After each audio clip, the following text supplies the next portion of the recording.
want and what you don't want. Did you just cut me off? What is government doing about that? Did they just cut me off? At what point did they cut me off? Let's now remind you, we are at war.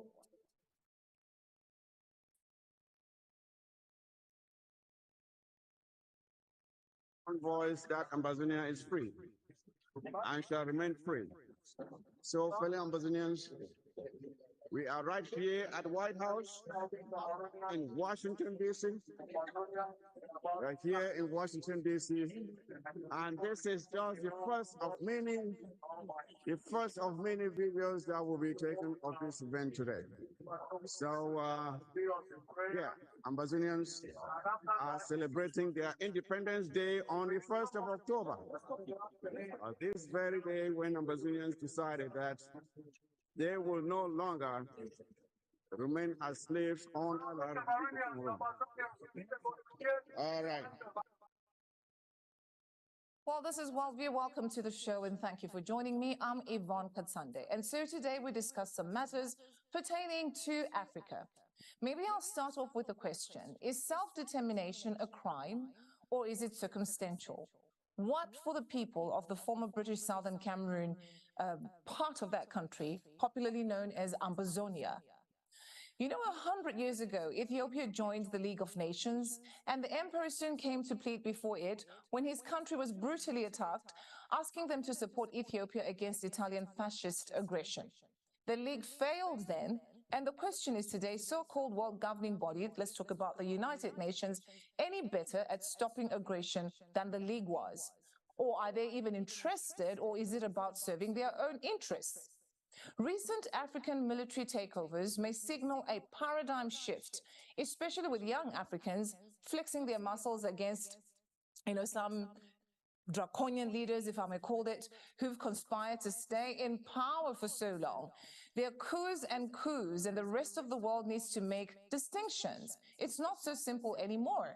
But today we want to talk about Ambazonia. Ambazonia, a Southern Cameroon group, says its struggle isn't for changing the constitution of Cameroon or the form of government, but against the annexation of the people of that region and for their independence to be restored. The leader of the group in a virtual world press conference said they will continue to raise this awareness for the sake of the welfare of their people. Now, almost 6 years ago, the Anglophone crisis in the Republic of Cameroon has been ongoing, leaving schools dead and over 1 million people displaced, as the years-long deep-rooted conflict took a new dimension in 1972, as the Southern Cameroon lost the autonomous status when a new constitution adopted by the government of Cameroon replaced the federal system with a unitary system. So this forced the English-speaking country, the southern part of Cameroon, under the central government. Now, in Cameroon, fighting between the military and English-speaking separatists has killed a lot of people and displaced hundreds of thousands more. Now, it's been years since the country started a national dialogue to address this crisis. But on the ground, not much has actually changed. But let's have a listen to what the history of this crisis really is. Two tracks to the origin of this crisis.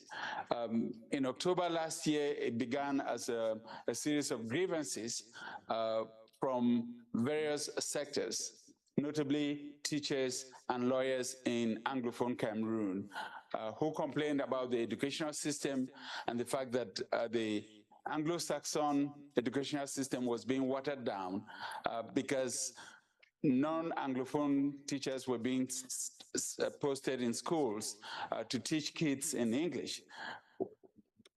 I'm expecting that you all already know that Cameroon is a bicultural country, that's a bilingual country, and that one part of the country is English-speaking and the other part of it is French-speaking. That English-speaking Cameroon, it's approximately 20% of the population, and French-speaking Cameroon, it's about 80% of the population. That the English-speaking part of the country at one time in the colonial era before independence was governed as part of Eastern Nigeria, and later on, through a plebiscite, voted to reunite with the former French-speaking side to form the Federal Republic of Cameroon. And I will come back to that later on. But this crisis in October of 2016 began by way of corporate grievances. The lawyers, Anglophone lawyers, felt that the English legal system, the common law system, was being undermined and overwhelmed by the civil law system, which is dominated by French-speaking jurists, lawyers, and magistrates. However, I think that in the course of the last year, because of the manner in which this crisis has been managed, we now have a confluence of grievances. And the initial grievances of teachers and lawyers have now morphed into political grievances that are calling into question the very existence of the nation state. If you read the articles on Cameroon, you'll probably come across a lot of talk about marginalization and Anglophones feeling marginalized, or the Anglophone minority feeling marginalized, which is something that comes up a lot in countries that have to deal with minority populations. However, in the specific case of Cameroon, there are a few pointers, a few indicators that can help you understand the notion. All right, I guess a lot of people might have their opinions as to why Ambazonia was formed and the existence of it thereof. But today I'm joined by the president of Ambazonia himself, that's His Excellency Dr. Samuel Ikome Sako. President Samuel Ikome Sako, thank you so much for joining me on the program today. But firstly, let me start by congratulating you on your Independence Day, which was actually yesterday, the 1st of October. Thank you, Yvonne. Thank you for having me. All right, so Mr. President, you need to help our viewers understand the history of this Anglophone marginalization in Cameroon. So most say it's about the South versus the North when talking about Cameroon conflict. But let's get things straight here. What do you cite as the real source of the conflict in the Ambazonia region? Yes, I need to correct the gentleman, Dr. Fominio, that I know very well. I will have to start by correcting some things that he said. The origin of the problem that now exists between the Southern Cameroon and the Republic of Cameroon is not a minority problem. It's not a marginalization problem. You see, there is a difference between the problem and the consequences of the problem. So what he and many other analysts are focused on, especially those with a one Cameroon mentality, is to present the problem as a minority problem, a marginalization problem. And when it comes to minority and marginalization, that exists in any country. Virtually every country that is not monolithic, there will be with different ethnicities, there is some kind of minority problem, even in the United States. So we cannot characterize the problem of that's going on behind the conflict in Ambazonia as a minority or marginalization or whatever. The problem in the Southern Cameroon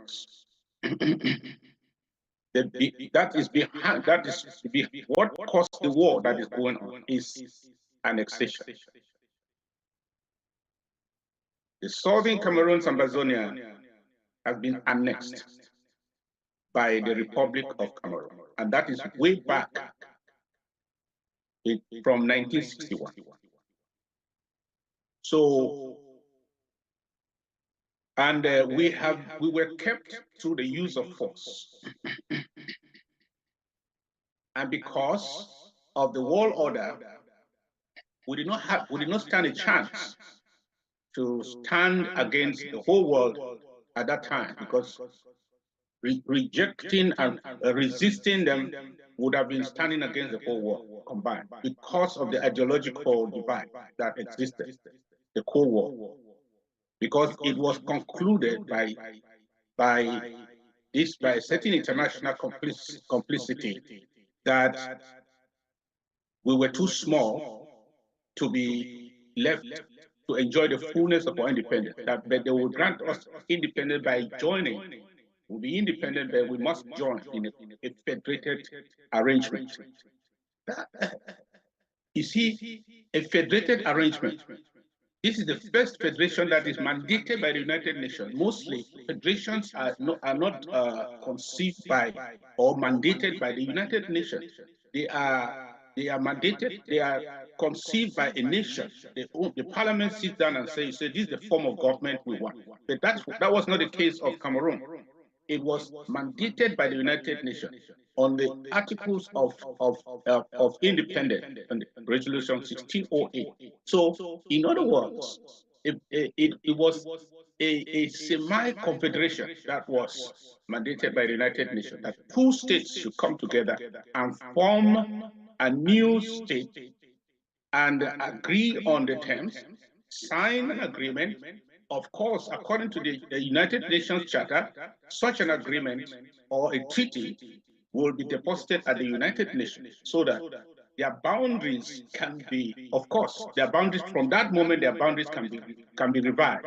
Because every nation that is a member of the United Nations has its map in the United Nations. The only way two nations can become one and recognized as such, the two must agree and sign a treaty of union and dissolve their previous borders and assume the new borders of the new entity they have created and deposit such at the United Nations. That was not done.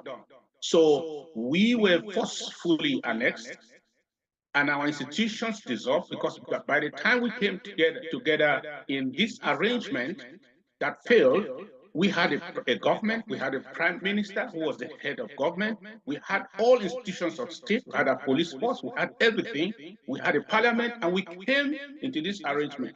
Now, after annexation, they dissolved all our institutions and then subjected us to be, made us to be subjects to another nation.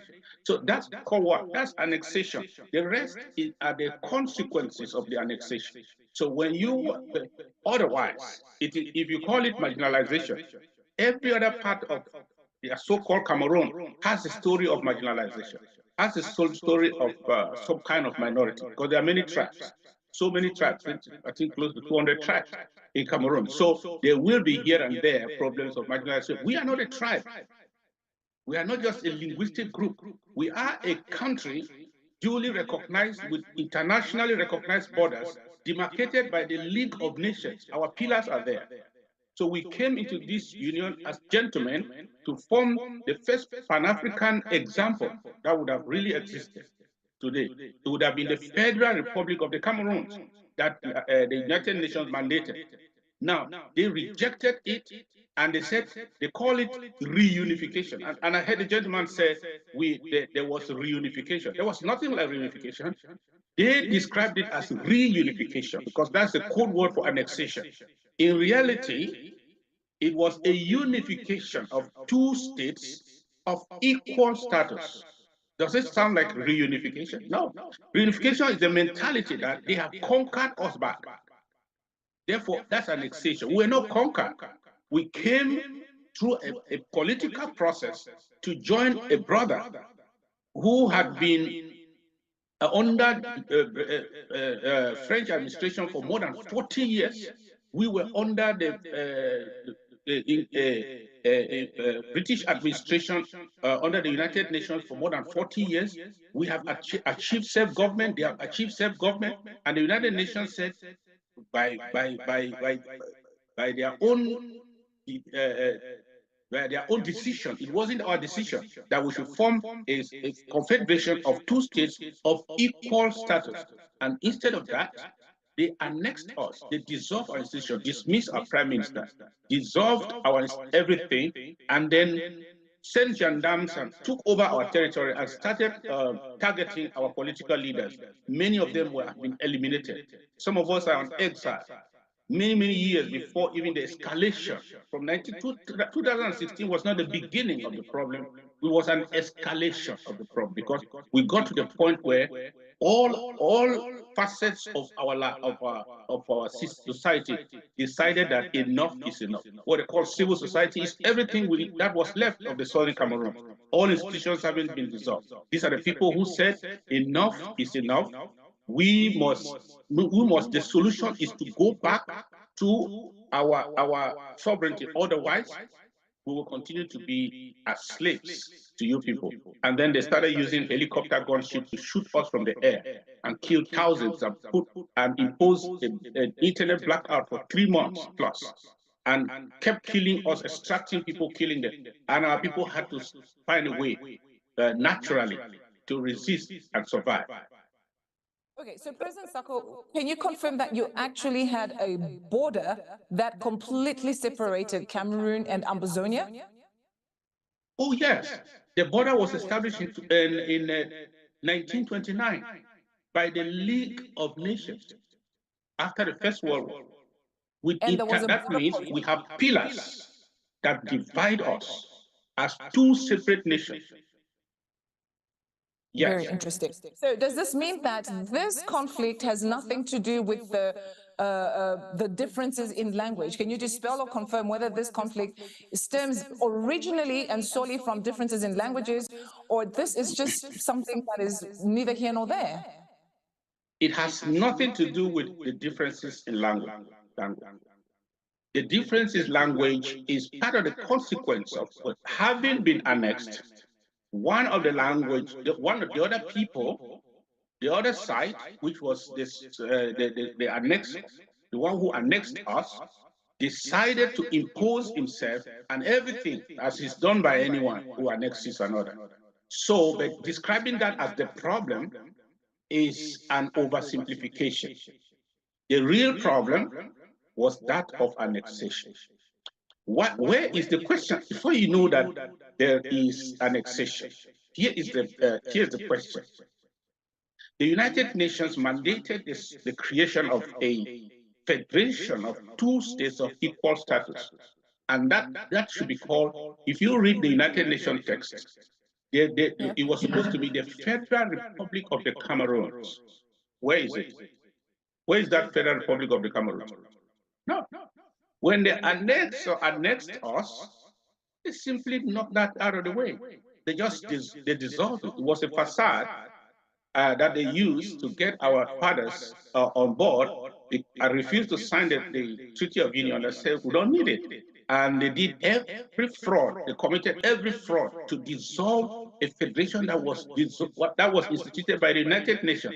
And when did the United Nations even ask a question about the existence of that?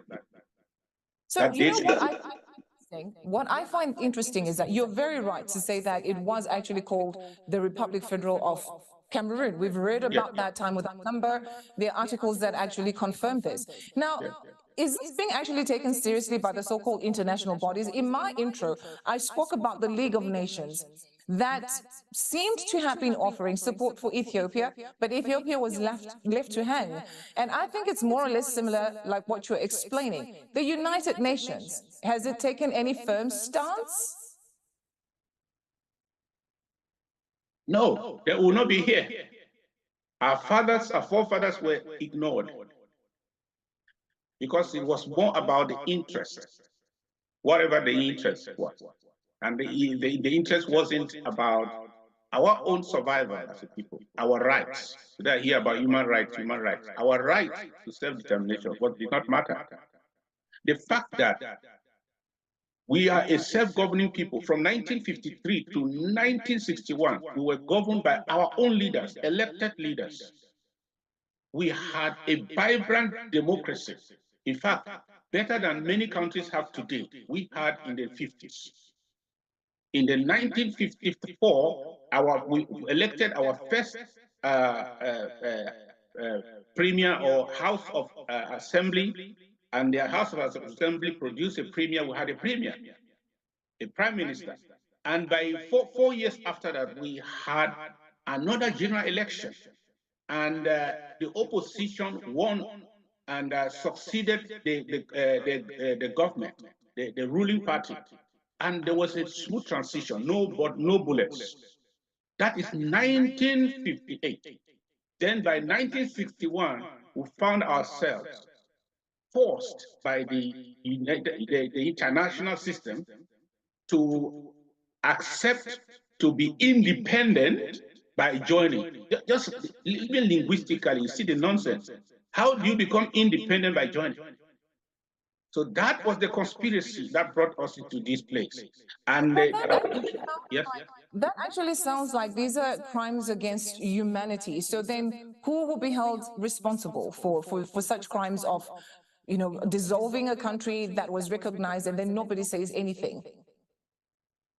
What does the stance of the United Nations actually mean to you? I'm asking because I'm thinking they actually recognized you as a nation before. They're the same ones that are still not giving you a clear stance of their support or their non-support, whatever you might call it. So what does this say to you, Mr. President?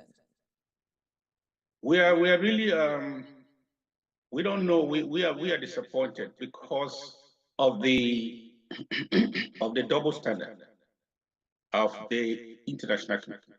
And I think that the international world order, the post-Second World War order, supposed to have done better. And if it is, we are where we are today in Africa is because of the failure of that order. Can you imagine that the Britain was appointed by the United Nations to be the trust administrator over our country? They were supposed to prepare means transition us into self-government or independent. We had already achieved self-government, or we were already self-governing by 1954. So by 1961, the logical thing to have been done was just to present our credentials to the United Nations for membership. Everything was in place. Our borders defined, everything. Instead, they decided it was a deal between Paris and London. We were not, our interest was not important. Our desire was not consulted. They quickly concluded that it is better these people just, we just give them a chance to join Nigeria or Cameroon and be independent by joining. So today the problem is the silence of those who were given the responsibility. If you give somebody a job and the person failed in the job, who should hold him responsible? The United Nations should have at least the authority to call back those the commission to carry out an assignment to answer for the way they executed that assignment. And if there be mistakes, the umpire should be able to look into the problem and calling the administrator to question and find out exactly what the problem is, instead of allowing us to be annihilated for being the best example of what democracy should have been, political action. That's what brought us to this place, because we are civil, because we are civilized, and we decided to do things in a civilized manner. But today, we are the ones who have been abandoned to be annihilated as the answer to that will bring normalcy. Why is the Britain not in this equation? Why is the United Nations, why cannot not be called to answer? Because as far as I'm concerned, the United Nations is an international public service owned by the powers that be in the Security Council. So nobody can call them to question. They don't have what it takes to call Britain to question. If they had it, then that would be the beginning of the solution. Britain should come and answer. How did you decolonize these people? Where is the Treaty of Union that was signed by the Christians? Yeah, it seems like the decolonization process was never actually fully finalized, given the history of Ambazonia. But I would also like to add on, Mr. President, that in my view, I don't think United Nations or the British government are bodies that people can actually rely on. Their history shows us the deception that they've had over the years. I've asked a question time without number on my program. What does it take for African countries to actually leave the United Nations? I don't think it's a body that countries should actually still be looking forward to help them in any way. But moving on, you are advocating obviously for a creation of a separate state, which is Ambazonia, and that means a separate economy. Can you furnish the world with the resources that Ambazonia will use to fuel that particular economy? I'll be saying this because you asked questions, but let me tell you that the world knows very well that we have all the resources to have one of the best and the richest and the strongest economy in West Africa and even in Central Africa, probably only next to Gabon. Because would that be the reason why they're refusing to give you your autonomy, independent state, because of those resources, perhaps? That is probably one of the reasons, because the French are the ones behind the perpetration of this war. Because the only way the French has direct access to our resources in the manner that they have in all Francophone countries, unrestricted access to our resources, and exploit them as they want without any monitoring. The only way they have access to those resources is by the process of the annexation through their proxy. Because as long as we remain annexed by their proxy with whom they have signed those treaties, they will ride on their backs and take everything we have, pretending that they're under the treaties that they signed in 1958-59. So it is in their interest for us to remain a conquered people under their proxy. So they are the ones who make sure that the only solution is the military solution. And so they are everywhere. They are in the United Nations. Guess what? There cannot be any meaningful debate, any resolutions that will be passed by the Security Council on a peace and security issue like ours without their vote. Of course, you know what they will do? They will veto it, because they are the best, they are the number one beneficiaries of the resources in the Southern Cameroon. I know there are other Western countries that are benefiting on the backs of the French. That is, they are the guarantors of those benefits as far as we remain conquered. We have no say. They are just looting and just extracting millions of barrels every year since 1971. Like which countries in particular?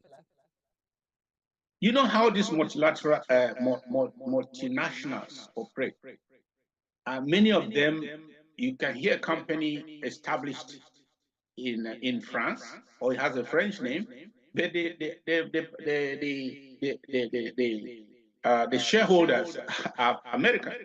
And the other ones, you have shareholders in Germany, in Britain, and so on. So you really, if you want to really know the way your money is going, you have to know who are the investors in this, who are the shareholders, the shareholding structure of this company. So I want to say that they have the way in.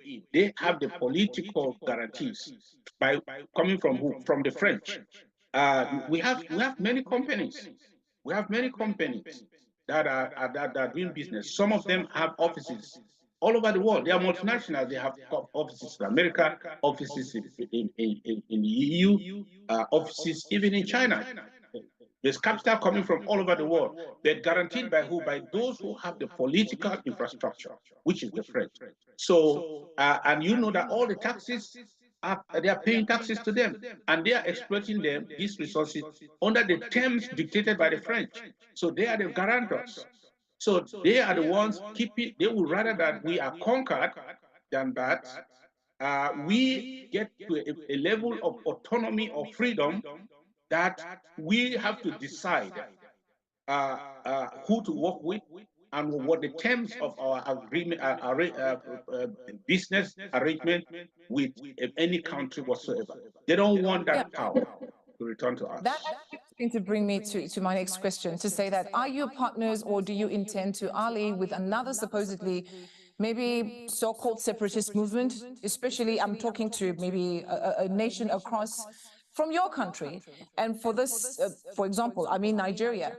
Nigeria has Biafra, which seems to advocate for the same things you're advocating for. Do you think you can be partners in pushing this agenda? Well, we are struggling to help ourselves. We cannot partner with people who are also struggling to help themselves. because who can help the other? No, so that's not going to be. We need people. We need a nation that can help us. Because our case is not just trying to succeed through the use of force. We have every legal argument. Our matter could just be presented to the International Court of Justice by any member country, and the matter is resolved through justice at that level. That's where we are. I don't think there's any so-called separatist movement in Africa that is at the level that we are. We are a sovereign nation whose sovereignty was stolen from us. So we are restoring it, and we need people who are part of the community of nations who can stand for that truth and fight for it. We cannot go and partner with people who are trying to actually dissect or separate, cut off a part of a country from another country. We are not doing that because we are already a separate nation that was annexed. So because we need both, we can win this diplomatically if people who stand for the truth will decide to rise up and speak or take necessary action. We can have this discourse at the ICJ by arbitration, or we can sue them we can take this matter to the floor of the United Nations by a member country, and that they will not be promoting secession, so to speak, which is very unpopular in the international balance. They will actually be just on the side of truth by doing so. And then we also need countries who can boldly, on the side of truth, give us what it takes to defend the victims when you cannot stop the assailant. Those who are, when you cannot stop those who have the annexor, then you can help to arm us so that we can defend ourselves. That is called self-defense. And those who are sending billions of dollars to Ukraine, they say they are doing so to help the Ukrainians to defend themselves. If the whole world is countries. Yes, these are bloc countries that are coming together in the example of Ukraine that you gave. Now, talking about blocs, what has been the response of the African Union and ECOWAS in maybe supporting or addressing your case? The African situation is very complex. As I tell you now, if the founding fathers of the African Union will come back alive today, they will be disappointed. Yeah, because everything they conceived to do will have been truncated by the world order. When we talk of African countries, I think somehow we are talking about entities that can make their own decision. And no, but that's not the case. We are talking of people who cannot make their own decision, because many did not win elections, and they have been imposed and kept by the powers that be in Europe. And so, do you imagine that they can sit in any meeting and make a decision as they think, as they see it? No. Africa itself has to become independent for them to make independent decisions and judgments and evaluation of issues like this one. So until you are independent, you don't have the boldness. You cannot be fair and just. You cannot say what you want to say.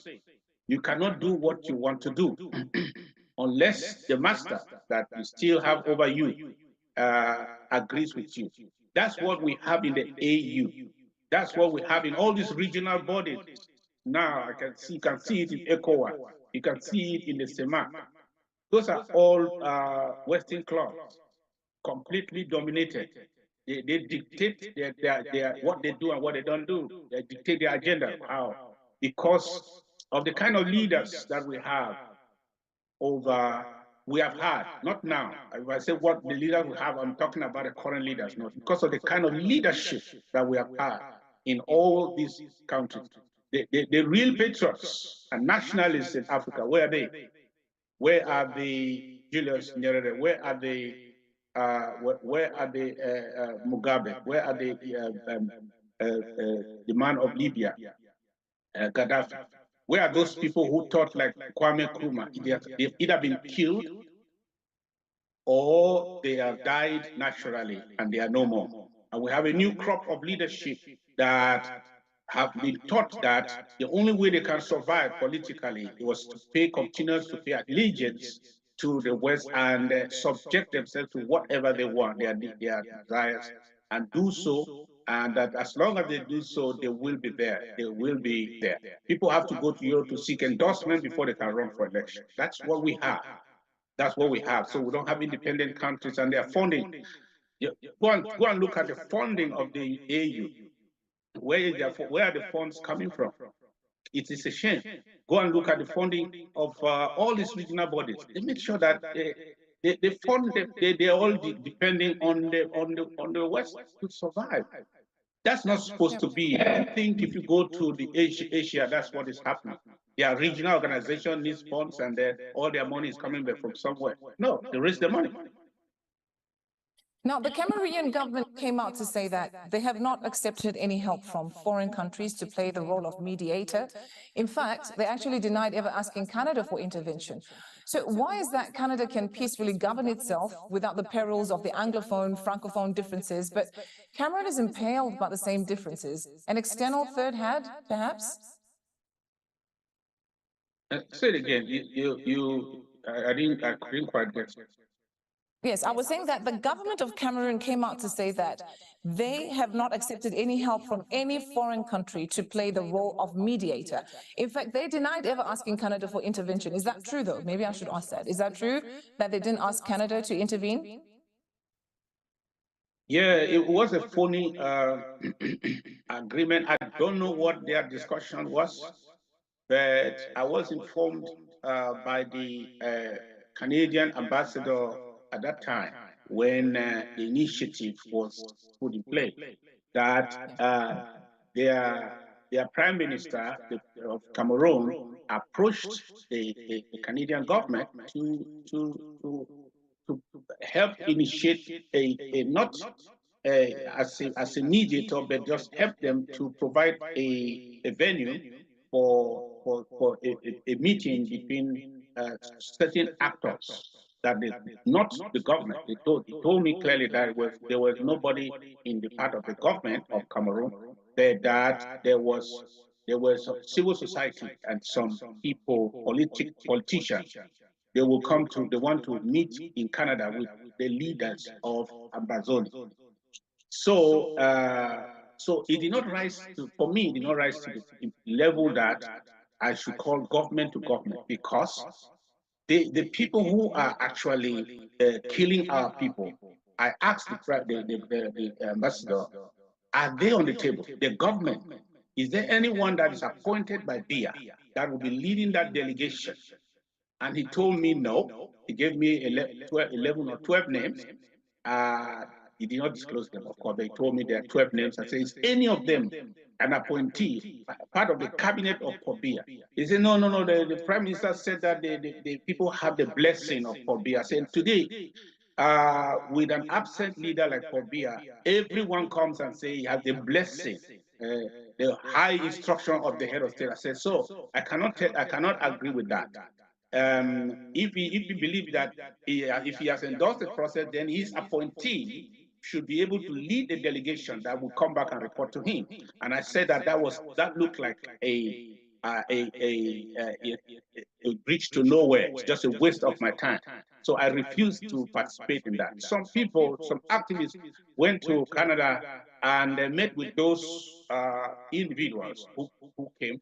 And of course, when the Canadian government wanted to elevate that to the level of a mediation process, they came out and said they have not mandated any country to carry on mediation. Having withdrawn from Switzerland, Canada was not the next Switzerland. So they said no, that they did not endorse that. In other words, that's not what they asked the Canadian government to do for them. But it was a diplomatic blunder for them to go out there and make a public statement against a country probably that they had contacted for some kind of help. I don't know what it was. whether it was to gather some Ambazonian and see who can be bribed. You never heard from them? You never heard from them? They never said anything to you? After that, they never said anything to me. It was a diplomatic disaster, because Canada must have been the most embarrassed country to have been treated that way in the open. When they met Canada, they discussed with them secretly. When they now decided to back out from the process, they did that publicly, making statements as though Canada were just a bunch of liars. So that diplomatically was a disaster. I don't think Canada is ready anytime soon to put their fingers on this again. That's why it falls back on the United Nations and the power that be in the United Nations, the United States, to make sure that the process is a genuine process is engineered, because the solution of annexation cannot be to allow the annexor to just annihilate the other party. If so, we should have been so Ukraine should have been so in Kuwait and other countries. Now, Mr. President, you are actually in exile as we are speaking to you right now. But we've got people that are in Ambazonia that are bearing the brunt of the clashes between the Ambazonian forces and the Cameroonian forces. Two questions to that. Do you have full control of this claimed territory of Ambazonia? And what about the people that have remained in Ambazonia? Who will care for them? Who is looking up for them? Their lives that are being lost, clashes every now and again, both from the Cameroonian side and the Ambazonian side. So how do you address those clashes and the souls that are bearing the brunt of this whole clash? For us, the number one humanitarian action that we are taking is to enable the communities to have the minimum they need to survive the onslaught. Because it is humanitarian to help me to defend myself if you cannot stop the assailant, if you cannot stop the murderers that are at my door, that are killing my children. It is humanitarian for you to help me, to give me what I need, the minimum I need to defend myself. So that is what we primarily are mobilizing to make sure that if the international community cannot stop the annexation authority or occupation authority in our country, cannot stop the killers, if the killer cannot by their own conscience desist from killing our people for a political action, then let the world help us, like we are trying to help ourselves, to also be able to defend ourselves, because at this time, our number one objective is survival. For our people on the ground, they are just caught into this situation. And there's very little we can do but to encourage them to stand, to encourage them, if they are still alive, to stand and make sure they stand their ground. Because they don't, when this La Republic de Cameroon started killing us, we were not resisting them. When we went out marching and they used helicopter gunship and started shooting us like birds, we were not fighting them. So what suggests that if our people stop resisting, they will stop killing them? No. Rather, they will say, okay, there is still a crop of people who think in this manner. Let's wipe the rest of the people out so that this will never be the case again for the next 200 years. So these people are bent on killing us as the only solution to a political problem.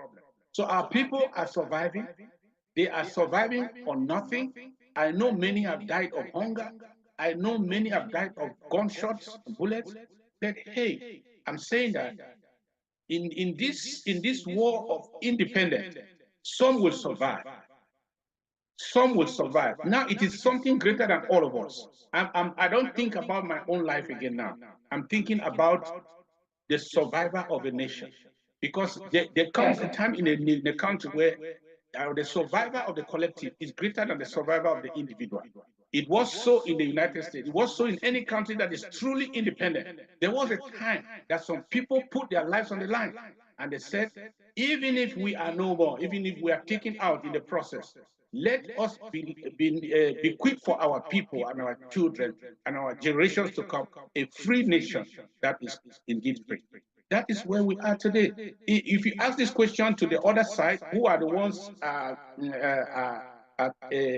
the attack, who are the ones invading, who have invaded and occupied our country, tell them why should they continue? They are the ones who can stop this today and it stops tomorrow. But Yes. for us, Yes. doing anything, we will all be annihilated. Yes, because of time, I have to rush through to my last question, actually. So you are a pastor. Yes. You're a pastor. Yes. And you believe in the word of God governing the nations of the world, just like the Bible says so.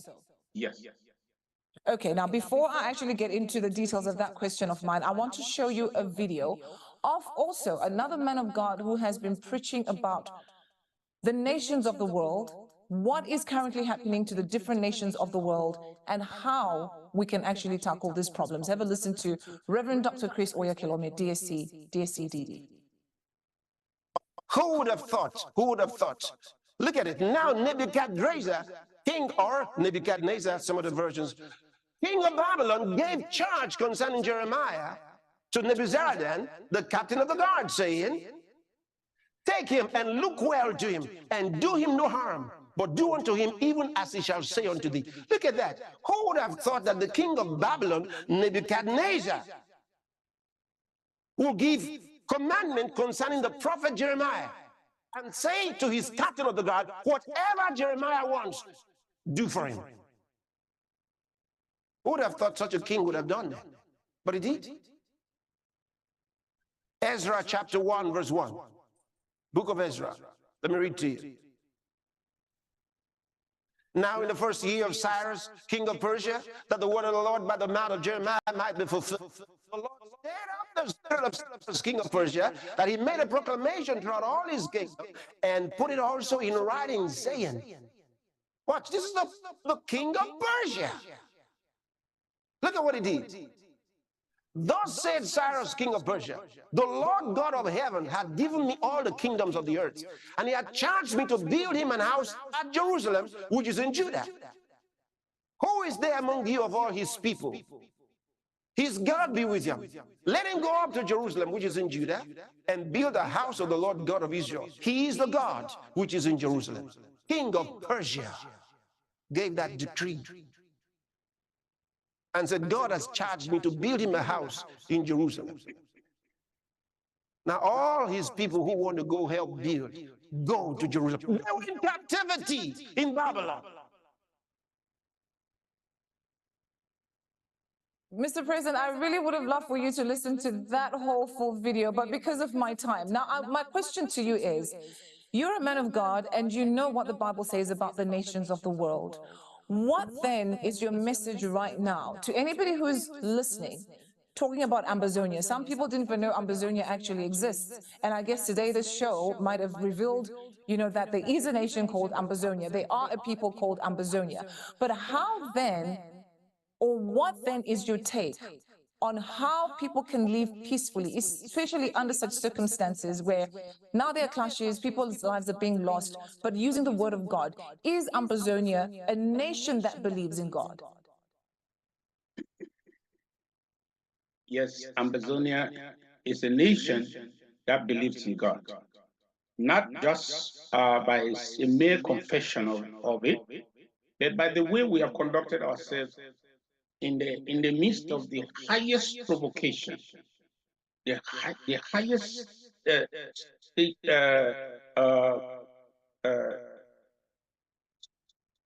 amidst fraud and dishonesty, living with a dishonest person, with a fraudulent partner for 60 years without any war, cheated from the beginning. We're not just Christians by confession, but by the example we have shown. And also, our God is a God of justice. That's why every righteous authority is of God. Every righteous authority is of God. Every authority that is built on doing the right thing, righteousness is actually doing the right thing that God has commanded. Every righteous authority is of God. And so, That is why I know that what we are doing here is of God, because we are standing on the truth. We are not trying to cheat anybody. We are not trying to take from somebody. And we are not trying to take somebody else's thing to be ours. We are on the side of truth and justice. And peace, lasting peace, can only be the result of true justice. Without justice, peace is just a graveyard. There must be justice, peace through justice. And the church is the vanguard of this kind of justice. But I don't know the kind of theology that has bound many people to think that political leadership is not for people of faith. They want to draw a line between political leadership and faith. But in reality, the two are together, because you cannot separate a man from his thinking. You cannot separate the person from his ideas. When God created this world, he put leadership in the hands of Adam in his righteous state. He did not say, go and govern the world when Adam had gone astray. So righteousness goes with leadership. And leadership has to do with managing the affairs of people. And it can only be in the hands of people who think correctly, who think justly. Look at what we are going through now. If people can just think correctly and justly, we will not be where we are today. Mr. President, I really have to end this wonderful conversation that we had today because of my time. My time is up, but I'm really happy that we spoke. You know, you spoke. A lot of people now know what Ambazonia is all about and what is going on the ground. I would like to send you a parcel, though. I would like to send you a parcel. You know, I'm a Christian journalist, and the one thing that I know for sure is that prayer conquers all. So I want to send you a package. This is there's a book. It's a powerful book called The Power of Your Mind. And it will come together with a Rhapsody compendium that I'm going to send to you as a gift from me on behalf of the President of Love Walk Incorporated to you. All right, I will appreciate that, and I'll also send you my own about Let the Righteous Many Step Out. The book I wrote in 2008 and edited it, and republished it in 2012 or 13. We will have a lot in common. So I will appreciate your gift. I hope you do. I would absolutely love that. But promise me that you will read it, and then maybe when we do a catch-up interview, we can quote a few things there that could help us with the conversation. I will not only read it, I will devour it. Thank you. President Sako, thank you so much for being with me today on the program Worldview, and once again, a big congratulations on your Independence Day. Thank you, Yvonne. Thank you. All right, so that was the president of Ambazonia, President Sako, speaking to us about what Ambazonia is all about and the fight that they have gone through over the years to where they are. Now, a similar situation in Nigeria. A separatist group calling for an independent state of Biafra. Now, they call themselves the indigenous people of Biafra, and they've not given up their dream of their own homeland in southern eastern Nigeria. Of course, this is received with mixed feelings around the world, and the region has seen a surge in attacks, and that is the downfall of it.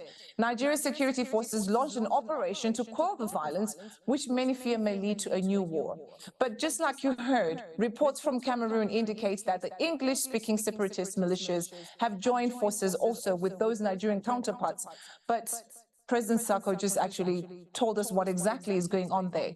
A development that has led to fears of maybe an acceleration in violence, but violence is what we pray against. Well, that's all I have time for today on Worldview. Thank you so much for being with me. I'm back again tomorrow, same time, as I continue to view the world.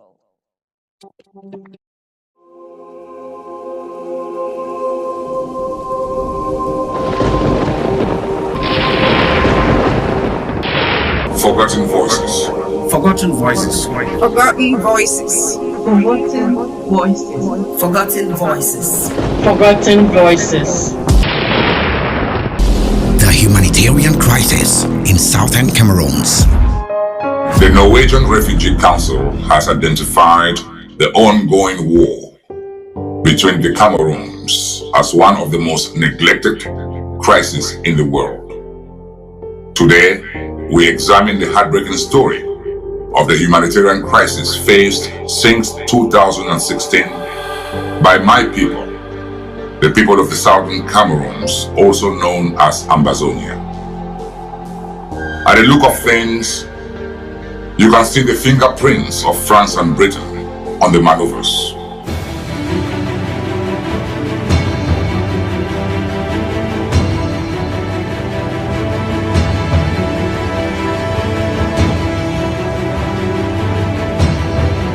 To understand the root cause of this conflict, the war, we must go back to the failed decolonization by the United Nations, followed by annexation and recolonization by the French Republic of Cameroon, an unfortunate reality in modern day history, or should we say an international conspiracy against the people of Southern Cameroon. The UN General Assembly Resolution 1608, Article 15, explains the historicity and the legality of our quest in very clear terms. However, the proximate or immediate cause of the conflict began in September and October of 2016. The lawyers and teachers in Southern Cameroon protested against the government of Cameroon's decision to use civil law instead of common law in Anglophone territory, and the employment of the French-speaking teachers who can hardly speak English, let alone teach other subjects besides French language in Anglo-Saxon schools. Amnesty International has urged authorities in Cameroon to investigate the deaths of at least 4 people in clashes between security agencies and protesters in the northwestern town of Bamenda. 2 protesters were killed and 10 others were wounded on Friday in Cameroon's northwest region, in the latest bout of violence in the English-speaking region of the mostly Francophone country.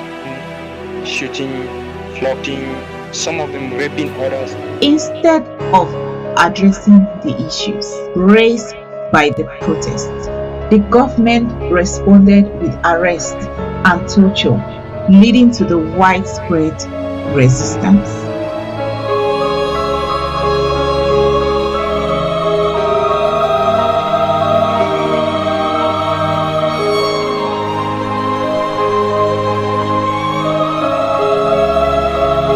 The restoration movement gained momentum, culminating in the establishment of the Federal Republic of Ambazonia.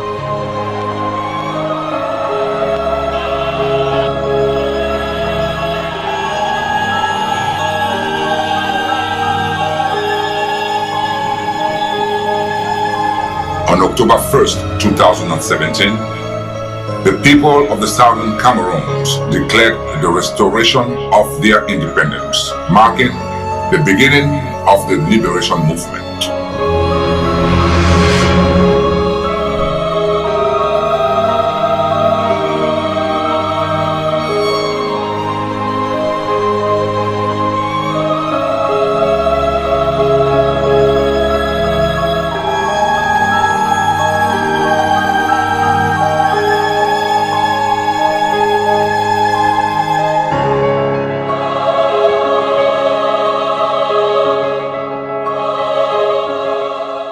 Since 2017, the people of Southern Cameroons have endured immense suffering. Over 45,000 lives have been lost, and more than 400 villages have been razed to the ground. They're among an estimated 40,000 Anglophone refugees registered on Nigerian soil who have walked, sometimes for days. Today, over 1.5 million Southern Cameroonian refugees seek safety and shelter, with the majority finding refuge in neighboring Nigeria. Meanwhile, more than 1 million are internally displaced within their own homeland.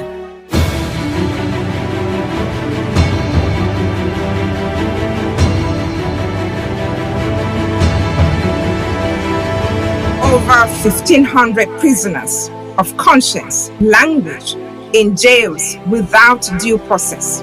Their voices silenced or muted by an oppressive regime.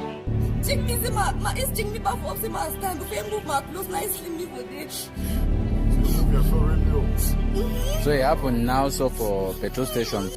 More than 500 cases of rape have been reported, with many going unreported. The scars of this horrifying violence run deep within the community.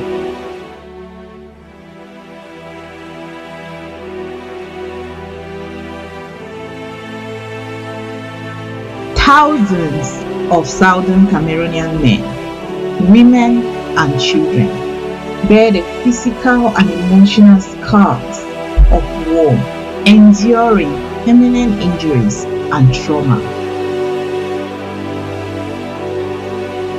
Since the onset of the war, thousands of children and youth have been reported missing, further amplifying the anguish faced by families torn apart.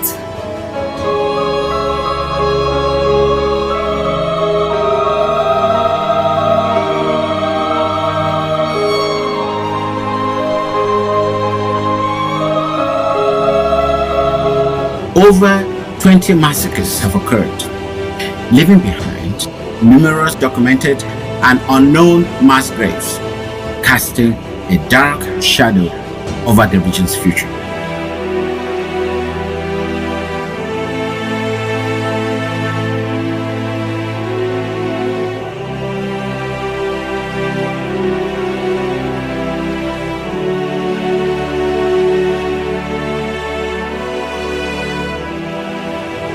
The atrocities perpetrated by the Republic of Cameroon in the southern Cameroons must not be forgotten.